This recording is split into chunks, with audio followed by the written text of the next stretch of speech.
Bom dia, Shalom, a graça e a paz do nosso Senhor Jesus Cristo. Estamos aí para mais uma reflexão. E a reflexão de hoje será Deus no controle de tudo. Amém? A palavra de Deus diz lá em Gênesis 1: no princípio Deus criou os céus e a terra, que a terra era informe e vazia. As trevas cobriam o abismo e o Espírito de Deus pairava sobre as águas. Deus disse: faça-se a luz, e a luz foi feita.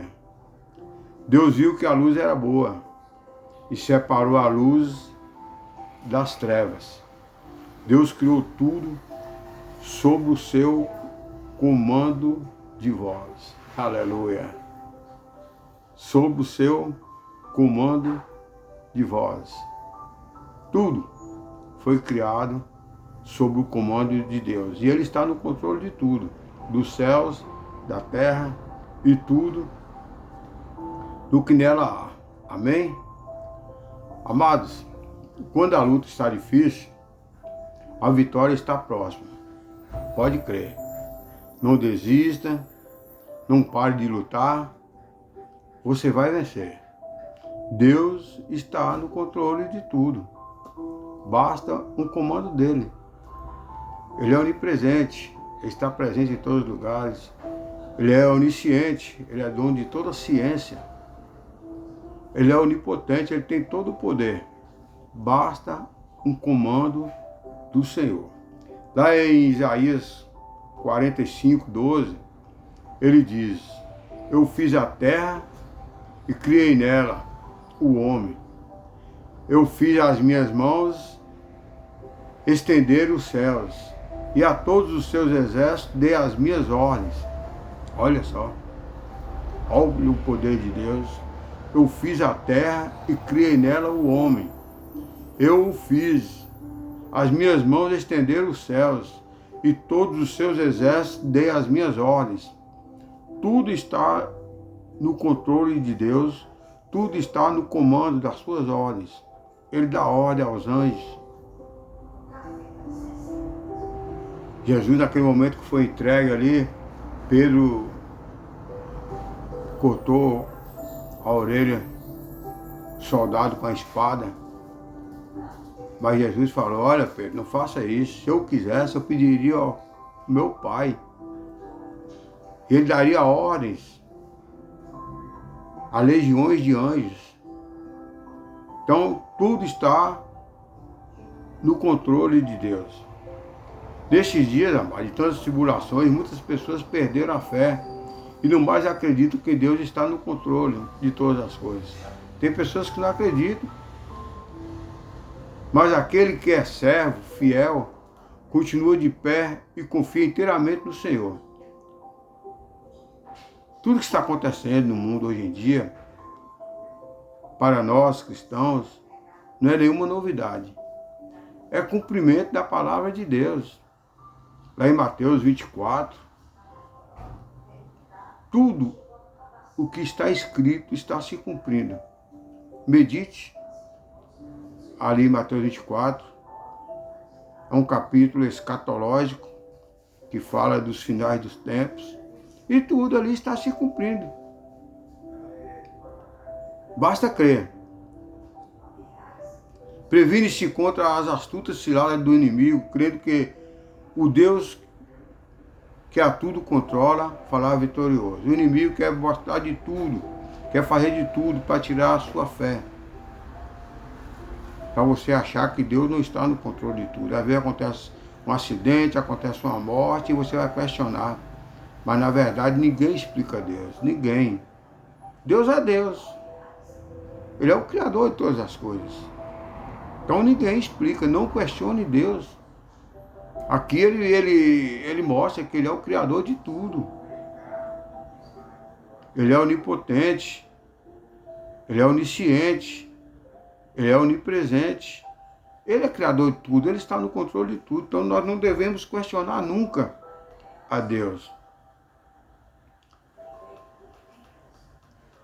Deus está no controle de tudo. Tem pessoas que querem controlar a si mesmo, né? dominar, governar, exercer fiscalizações das atividades das pessoas ou alguns órgãos, departamentos ou produtos, a fim de que não haja quebra das normas pré-estabelecidas. É também ter autodomínio físico e psíquico. O princípio fundamental para entender a dimensão do controle de Deus sobre tudo. Somente Deus poderá interferir em todos os momentos de nossas vidas. Só Ele. Ele usa os médicos, Ele usa os advogados, Ele usa os profissionais em cada área. Não é mesmo? Usa pastores, usa evangelistas. Todos são instrumentos dele, mas Ele é que está no controle de tudo. Quando Deus chamou Samuel, Samuel achou que era uma criança, que não tinha condições. E Deus falou: Samuel, Samuel, abra sua boca, deixe que eu falo por você. Fui eu que criei todas as coisas, sou eu que capacito. Somente Deus poderá interferir em todos os momentos de nossas vidas. Ele controla tudo. Satanás e os demônios também estão no controle dele. As pessoas que dão legalidade a Satanás e os demônios. Mas nada acontece sem a permissão de Deus. Lembra da história de Jó? Deus questionou a Satanás: o que faz aqui, Satanás, rodeando a terra?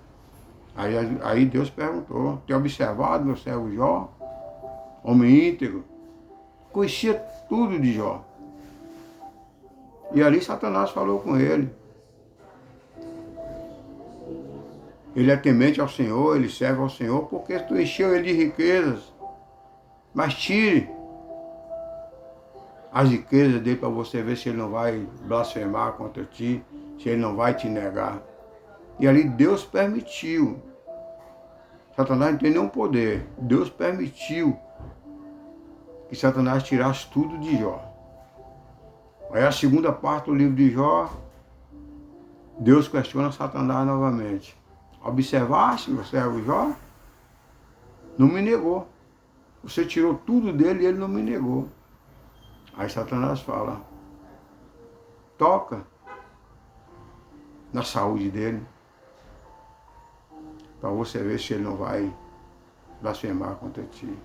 E Deus, conhecendo o coração de Jó, é claro, permitiu. Só não tire a vida dele, mas pode tocar na saúde. E Satanás tocou na saúde de Jó e todos nós sabemos o que aconteceu.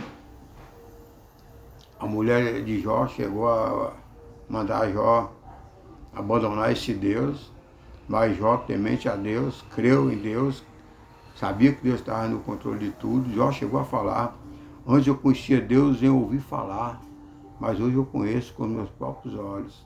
E ali Deus entrou com a provisão e cumpriu na vida de Jó, sob um comando.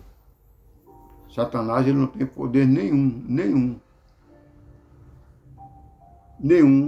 na vida de ninguém. Agora as pessoas dão legalidade a eles, não é mesmo?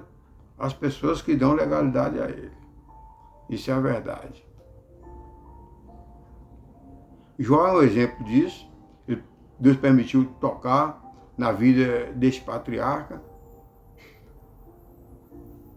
E também João, o evangelista, ele viu a chave do abismo nas mãos do anjo. João viu ali que Cristo tem o poder de tudo. Que Cristo prendeu o dragão, a antiga serpente, conforme Apocalipse 21 e 2. João teve aquela visão. João, quando estava na ilha de Pátmos, né, foi arrebatado em sonhos. E ali Jesus começou a revelar para João. E ali João, ele viu a chave do abismo nas mãos do anjo. Então Cristo prendeu o dragão, a antiga serpente, conforme Apocalipse 21 e 2. Tem um poder. Ele foi lá no abismo e prendeu o dragão, a antiga serpente. Os anjos, amados, os anjos são os mensageiros de Deus. Eles são usados como agentes nos negócios divinos. Está lá em 1 Crônicas 21, 15. e comparados com os ministros. Deus criou o mundo pelo poder da sua vontade. Lá em Isaías 45:2 diz, a palavra criou no primeiro capítulo de Gênesis. É traduzido por hebraico, bará, que significa dar existência àquilo que previamente não tinha existência. A terra era sem forma e vazia. E aí Deus deu a existência. Deus mudou o rumo da história. Assim como ele criou o céu, ele também criou a terra. Depois ele criou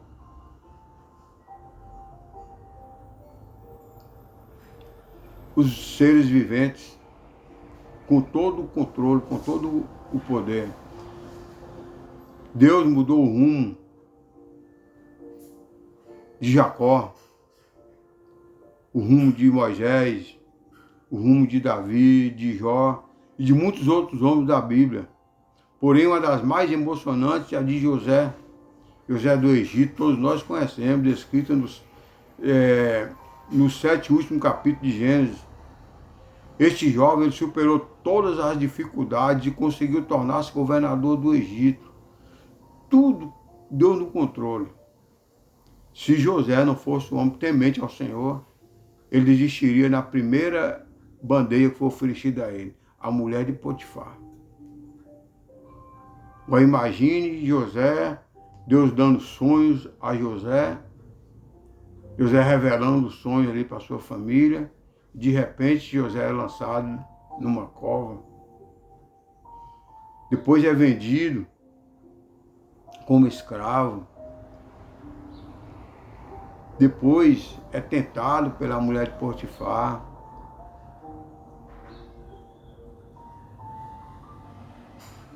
Depois é preso. Que Deus é este? Cadê? José poderia dizer, cadê o meu Deus? Mas não, ele confiou, sabia que Deus estava no controle, sabia que as promessas de Deus viriam. E ali, nós conhecemos a história de José do Egito. Ele se tornou governador do Egito, estava em outra nação.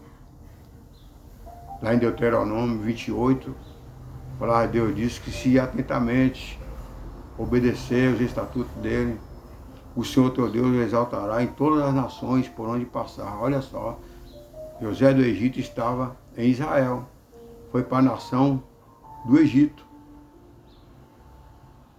E ali, tudo que ele tocava, prosperava. Até mesmo lá no cárcere. E ali se cumpriu a palavra de Deus. Então o nosso Deus é esse, é um Deus de promessa, é um Deus não que minta, tudo que ele prometeu vai se cumprir.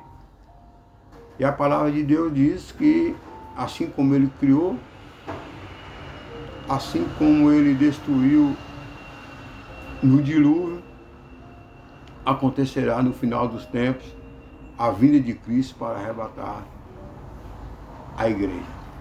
Amém? Vamos orar? Maravilhoso Deus e eterno Pai, te damos graças, te agradecemos por esse momento, estar em tua presença, pela palavra. Nós viemos a nos refletirmos, Pai, sobre o seu poder, desde a criação e no decorrer de cada dia sobre nossas vidas. Precisamos crer na tua palavra da vinda do seu Filho amado. Assim como ele veio, nasceu, morreu, ressuscitou ao terceiro dia e prometeu voltar, nós temos que crer que ele irá voltar. Te agradeço por tudo que tens feito, que está fazendo, e creio que muito o Senhor irá fazer por cada um de nós. A ti, toda a honra, toda a glória, exaltado é teu santo nome. Amém e amém. Amém, amados. Assim como nós conhecemos a história da criação e cremos, então nós temos também que crer no final dos tempos. É o mesmo Deus. É o Deus de ontem, é o Deus de hoje, é o Deus eternamente. É o Alfa, é o Ômega, é o princípio e o fim. Então nós temos que crer e fazer nossas escolhas. Nós temos duas escolhas: seguir a Jesus ou fazer as vontades de Satanás. Céu ou inferno. Escolha. Amém? Antes de fazer sua escolha, lembre-se, Jesus te ama e Satanás te odeia. Fica na paz e Deus na direção sempre. Bom dia.